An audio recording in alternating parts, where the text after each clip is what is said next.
xildhibaan Mahad Maxamed Salaad oo ka tirsan mudanayaasha baarlamaanka ee dowladda federaalka Soomaaliya iyo waliba gudoomiyaha degmada Goorceel ee gobolka Galgaduud Cismaan Ciise Nuur Taardhuleed ayaa si wada jira waxa ay u kormeereen dhammaan goobaha waxbarasho ee ku yaala degmadaasi Goorceel. Warbixinta waxaa noo soo diray wariyahayaga Cabdi Jamaal Macalin Axmed. kormeerkan ayuu maanta xildhibaan Mahad Maxamed Salaad oo ay wahlinayay maamulka dowladda Soomaaliya degmada Goorceel ee gobolka Galgaduud ay ku tageen goobaha waxbarashada ee ku yaala gudaha Goorceel. xildhibaanka iyo maamulka degmada ayaa dhammaan lugta soo mariyay goobaha waxbarashada ee ku yaala Goorceel, waxaana iskuulada ay tageen dhammaan ardadu ay sheegeen inay u baahan yihiin in wax badan laga qabto tayeynta waxbarashada iskuulada ay wax ka dhigtaan. Waxa sidoo kale la hadlay warbaahinta intii ay kormeer ku soconayay maamulada gacanta ku haya iskuulada kala duwan ee ku yaala Goorceel, waxaana ay sheegay inay jiraan baahiyo kala duwan oo dhanka waxbarashada. San walba ardayda soo saarnaa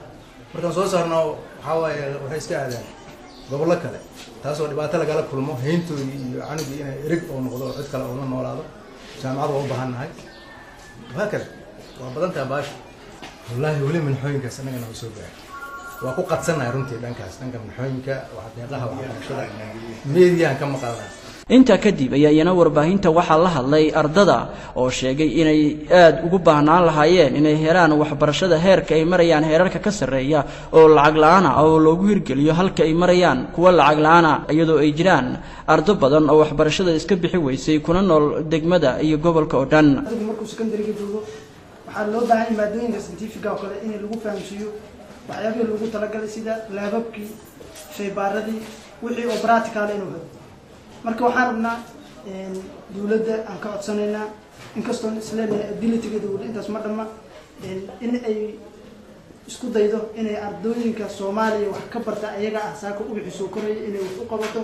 gaar ahaan Goorceel oo iskuulka loo dhiso. marka saddex waxaan u baahanahay inaan helno jaamacad. sidoo kale isna waxaa safarkan uu xildhibaanku ku marayay goobaha waxbarashada ee magaalada Goorceel ee gobolka Galgaduud isna la hadlay warbaahinta gudoomiyaha degmada Goorceel Cismaan Ciise Nuur Taardhuleed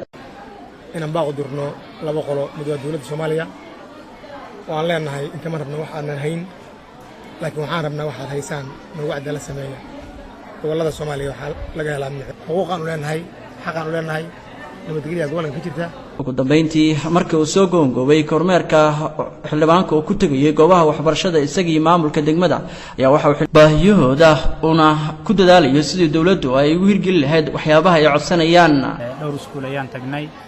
ujeedadu waxay ahayd inaan u furgalno xaaladda waxbarasho ee ka jirta deegaankan baahiyaha jira inta ay la egyihiin ardadii aan la kulannana waxay noo sheegeen baahiyo kala gedisan inay meeshan ka jiraan oo agabka waxbarashadu ay ka mid yihiin oo dayactir iskuullada u baahan yihiin ay ka mid yihiin oo ay ka mid yihiin laababkii loogu talagalay ardada secondary-ga dhigata oo ay Jamaal Macalin Axmed Soomaali Goorceel.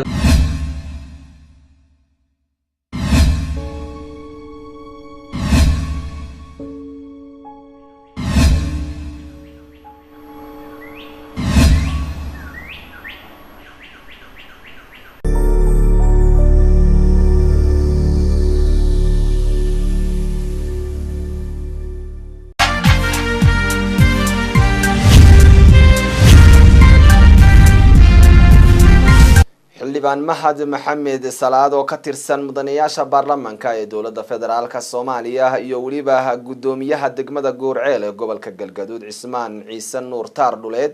ayaa si wada jira waxa ay u kormeereen dhammaan goobaha waxbarasho ee ku yaala degmadaasi Goorceel. Warbixinta waxaa noo soo diray wariyahayaga Cabdi Jamaal Macalin Axmed. kormeerkan ayuu maanta xildhibaan Mahad Maxamed Salaad oo ay wahlinayay maamulka dowladda Soomaaliya degmada Goorceel ee gobolka Galgaduud ay ku tageen goobaha waxbarashada ee ku yaala gudaha Goorceel. xildhibaanka iyo maamulka degmada ayaa dhammaan lugta soo mariyay goobaha waxbarashada ee ku yaala Goorceel, waxaana iskuulada ay tageen dhammaan ardadu ay sheegeen inay u baahan yihiin in wax badan laga qabto tayeynta waxbarashada iskuulada ay wax ka dhigtaan. Waxa sidoo kale la hadlay warbaahinta intii ay kormeer ku soconayay maamulada gacanta ku haya